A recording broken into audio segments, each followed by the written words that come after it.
Hi, I'm Henry Coleman, and today is January 23rd, 2001.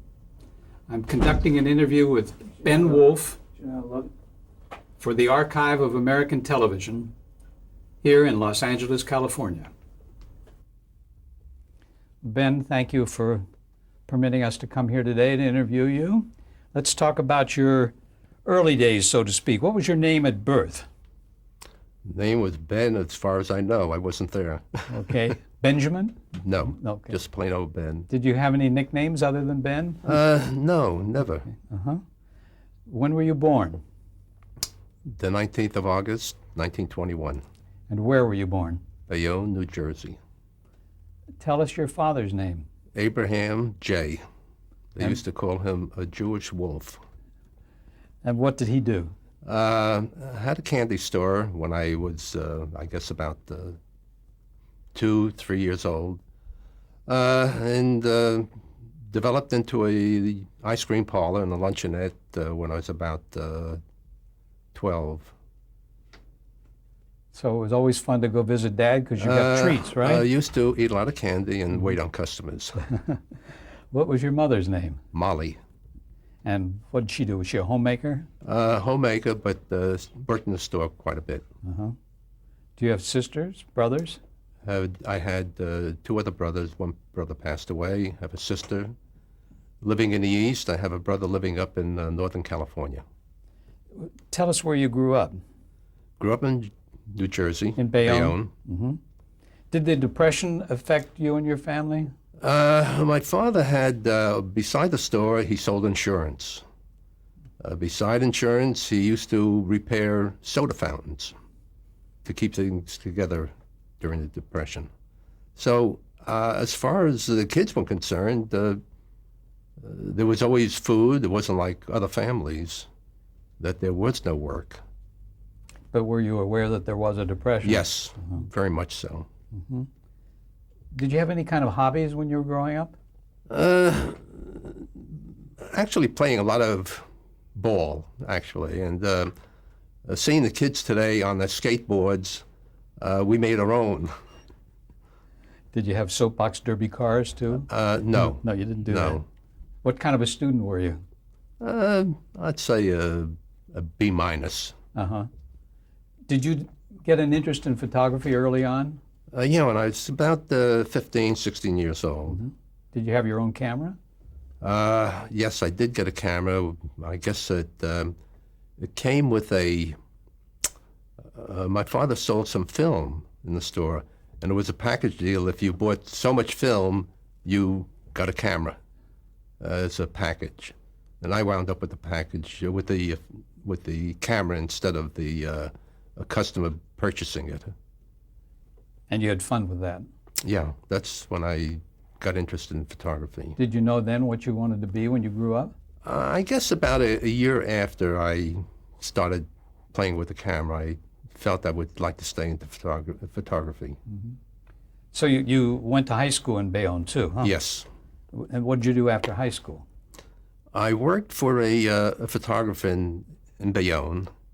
I worked in the dark room for 10 hours a day and about a half a day on Saturday. Did he permit you to do any photography? No, I was a lone man in the dark room. I developed his films that he shot the day before and print what I could that day. And on Saturday, I printed a little bit, but then I went out with him delivering photographs. How old were you then? I guess I was 18. Were you called into service Yes. during World War II? What did you do? I wound up being classified as a clerk. I tried to get into a photo unit, but they were looking for somebody who was 21, who had 35 years experience. Anyway, after about 9 months, I was able to get into a photo unit. And I went from the desert in California to Fort Benning, Georgia, to get together with this company. And as I got there, I was ushered into an office. I guess it was a colonel or an officer. And he said, "Son," he said, "you're too late." I said, "What for, sir?" He said, "Your outfit just went overseas." What a stroke of luck, huh? But it took about another week, and I was transferred to another photo company, from Desert Maneuvers to Maneuvers in Tennessee. When were you discharged, Ben? I was discharged December of '45. And what'd you do after that? I opened a studio in Philadelphia with a friend, photo studio, and that lasted a year. What kind of, did you take portraits? I was soliciting commercial work on the outside, and which was very, very difficult because all the people who shot photographs for advertising agencies and for different organizations, these people were indebted to them because during the war there was film and paper was hard to get, and they were able to supply them the best they could. So we lined up some work, but not very much. And my partner, who was from Philadelphia, had a lot of contacts. So portraits are doing very well.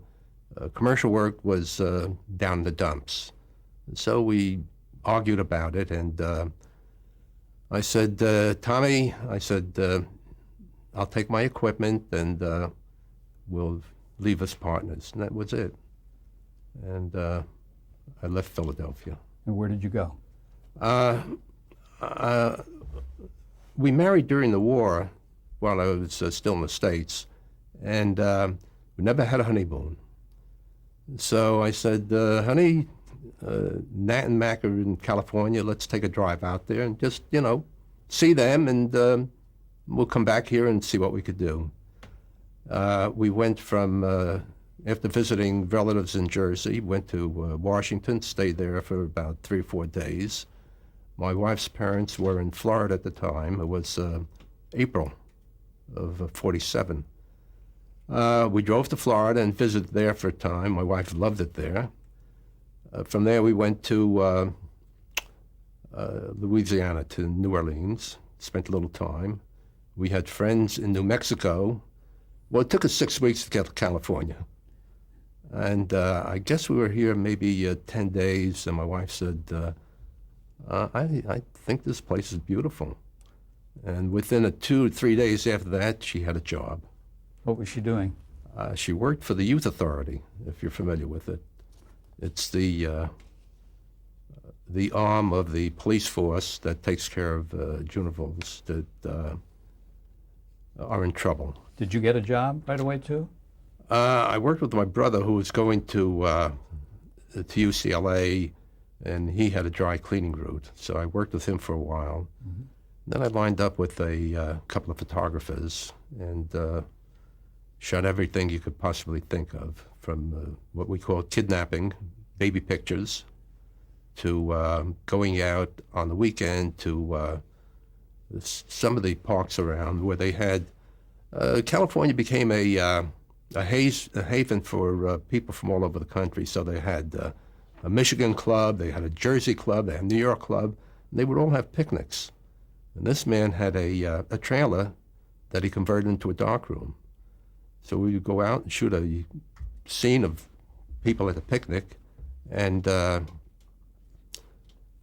sell the photos on the spot for $1 a piece. So it paid the bills. What was your impression of L.A. and Hollywood at that time, coming from the East? Well, it was very, very comfortable. In the first year we were here, my impression, we went, it was Christmas Day. We went skiing at Mount Waterman. We left here maybe at 7 o'clock in the morning, had breakfast at Montrose, skied until maybe 12:30, came back, had lunch, got our bathing suits, and went for a swim. It was possibly 80 degrees, 85 degrees that Christmas Day. And nothing like that had ever happened to you in your life before? No, after shoveling snow, after leaving Philadelphia, I decided it might be a nice place to stay. Did you consider going to college when you first came to California? I talked about it, and my brother was in school, and my wife said, you know, she would like a family, and we talked about it. I didn't go to college immediately, but once I started working in television, I did enroll at the LACC, but I could only get there for a year and a half, and then I had to drop out. I wanted to ask you about television. When you first saw it, do you recall? Was it at the World's Fair by chance in 1939? I did see it then. Did you go there? Yes, I was at the fair. What was your impression? I didn't think about it. My thoughts were more in film than never had an idea of what television would become. And it didn't dawn on you that you might be working in it? No, not at all. Yeah. And even when I came home from the service, my brother-in-law in the Bronx, my wife and I stayed at his place for a short time, and they had a TV set, which was the only thing I remember is a snowy ball game, baseball game. Never gave it a thought of going in that direction. Do you remember any of the shows that you watched at that time? No, the only thing I could remember is a baseball game. Mm-hmm. Okay. That's fascinating. It's good to have that. When did you start working for Channel 13 in Los Angeles? I think it was KLAC at the beginning, Yes. and then they later changed to KCOP. Mm-hmm. I started there in 1949. Mm-hmm. Started on a show called The Al Jarvis Show. How did your job come about? I guess for about 6 months, every morning before doing my own photography, I would go to all the stations and try to get in. And the only reason I started that was because I shared a darkroom with an Army buddy, and he got into television. He was saying, the thing of the future. And I said, no. Anyway, he convinced me it might be the direction to go in. And for 6 months, I hit all the stations, at least once or twice a week. And what they were looking for, they weren't looking for a cameraman. They were looking for an engineer who could repair the camera and operate it. And that's what they were looking for. Until one day at Channel 13, the receptionist, I guess, got tired of seeing me. The receptionist was also the switchboard was in the reception room. She said, "What kind of job are you looking for?" And I told her. She said, "Let me call somebody." So she called a man who was in charge of production. His name was Don Forbes. And she said, "He wants to see you." Went in and talked to him, and I asked him about my background. I told him photography and what I did here in the States and overseas. And he said, up until about a month ago, I hired all the cameramen. And he said, now with the new chief engineer, he doesn't want a cameraman, he wants an engineer. He said, have you done any lighting? I said, somewhat. He said, well, let me see what I could do. And I guess it was the next day he called and he said, I have a job coming up tonight. Are you free? And I said, I will be free. And he told me where to go. It was on Sunset Boulevard at a car wash. And I really have no idea what it was at this point. Anyway, he told me to look up a certain man, and I did, and met Bill, and we talked a little bit. And he told me what had to be done. I did it, and that was it. The next day, I got a call before I went to work, and Don said, come in within a day or two. There's a show coming up. I might have some work for you. So I saw him in a couple of days, and he said, here's the deal. He said, I can't put you on camera, but we need a wet nurse. I said, yes, Mr. Forbes, what's a wet nurse? He said, do some lighting and stage work. And I said, I don't have a background. He said, don't worry about that. So I went to work at Channel 13. Tremendous salary of $1 an hour. What shows did you work on there at Channel 13? You mentioned the Al Jarvis show. Was that a talk show? That was, I'm trying to remember the name of the man who had a show in Chicago at the time. It was a talk show that was on the air for 5 hours a day. And Betty White was the co-host. It went from noon to 5, I believe. But after that, I did a cooking show in the morning, did the lighting, and there was a vocalist, Joe Graydon, and piano player, sax, and a bass. And that went on for an hour. Then a cooking show went on for an hour. Then we went into the Al Jarvis show. And the Jarvis show was a talk show. He had guests? Guests, yes. He had people would come in with a record and would mount the record. But people would come in, movie people would come in that Al knew and talk about different things. So when did you first start working as a cameraman then? About 8 months later, I got on camera. And a variety of shows at Channel 13 for the next 2 years. Did they give you any kind of a training program, or did you learn on the job? I played around with the camera while, watching my business on the show, and everything was a one-camera show. So before the show started, I would ask the cameraman, show me what's doing, and that's how I really learned. But the first show I did was a two-camera show of just a man playing the piano and singing. And that was the first show I got on, and I started doing what I was told by the director, and all of a sudden he's really directing the hell out of me. And I look around, and the other camera is pulled to the wall, and the guy's sitting on the pedestal, clapping his hands. Letting you do all the work. Yes. And then I started to shake. Tell us what that camera looked like. What was it like to you at that particular point? I mean, because the early cameras were monstrous, weren't they? This one, no, I think the very early cameras were much bigger than this. This was an RCA called a TK10. And it's a camera much smaller than the one they're using here. Had a turret with 4 lenses. And you just put up a 50 millimeter and dolly it around. And if the floor wasn't level, you got the wobbles.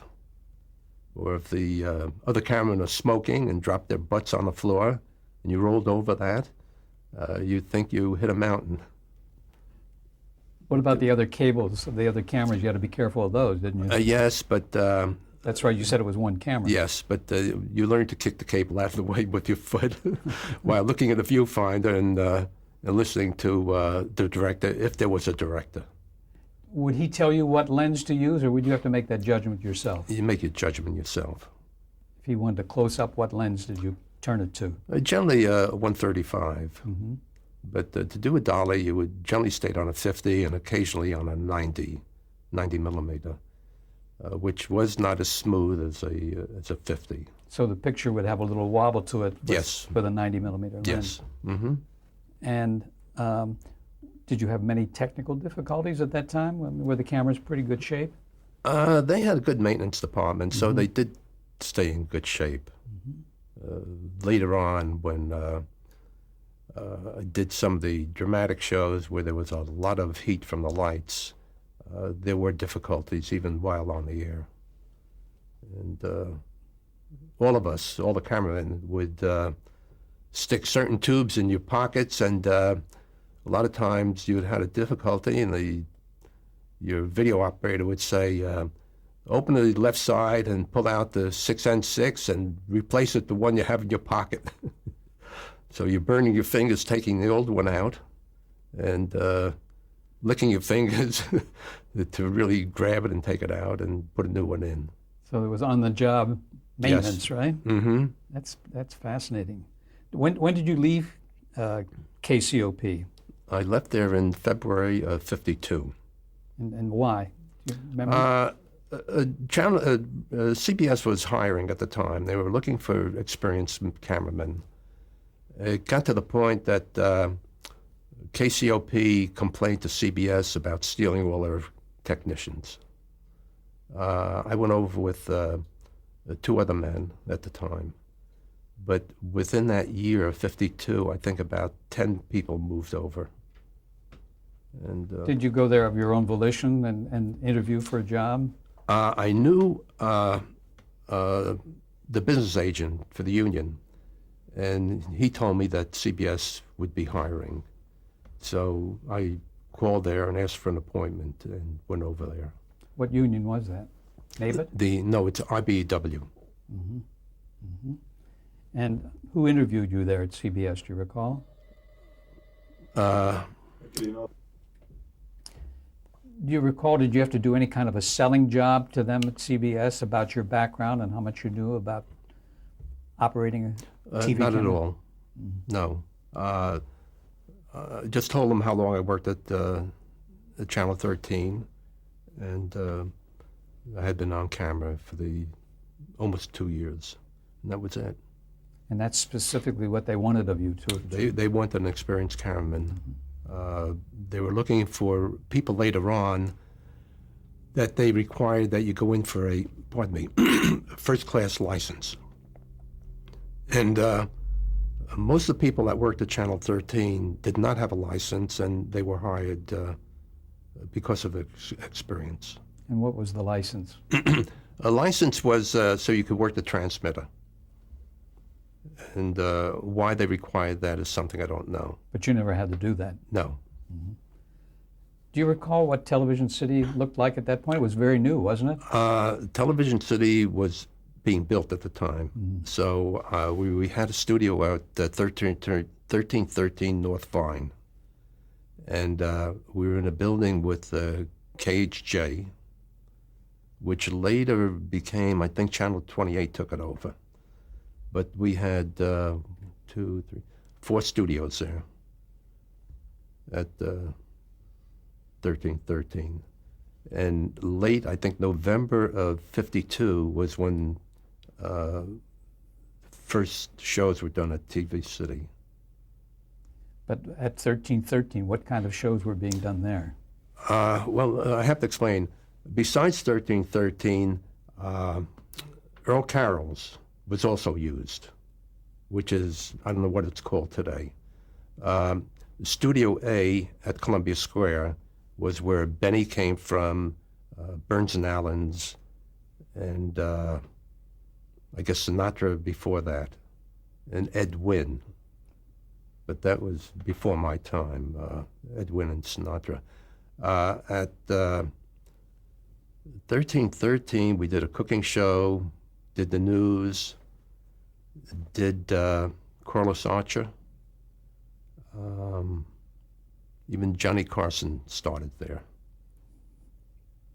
Were they live shows? Or They were all live. They were all live. There was no tape at the time. I'm sorry. They were live to the east, and we saw a kinescope here of the network shows like Corliss Archer, Benny, Burns and Allen's, Ed Wynn, and Sinatra. Who was in charge of the overall production of those shows there? I mean, the technical production. Do you recall? At that time was Herb Pangborn, the chief engineer as far as television was concerned. And he was with CBS for many years, wasn't he? I really don't know where Herb came from, but his boss came from New York. He was an old radio man. Do you remember some of the shows you first worked on when you came to CBS? Well, network shows, I did Benny. I think I did 1 or 2 Burns and Allen's before they went to tape. They went to film, pardon me. I think Lucy was the one who induced them to move to film, said, you could play it again, you can't play those kinescopes. So they moved to film after that.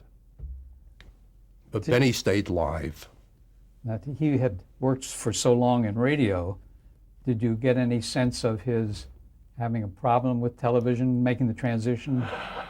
Well, at Studio A, the cameras, there was one camera on stage, but the other cameras, I think there were two other cameras or three cameras, were on platforms in the middle of the house.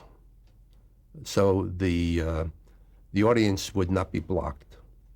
But when we moved to TV City, because I did Benny for possibly 4 or 5 years, the cameras were in back of the house. I don't know whether you're familiar with the stage, but we were 30 to 40 feet away from the stage, I would say, using 8, 12, and 16-inch lenses.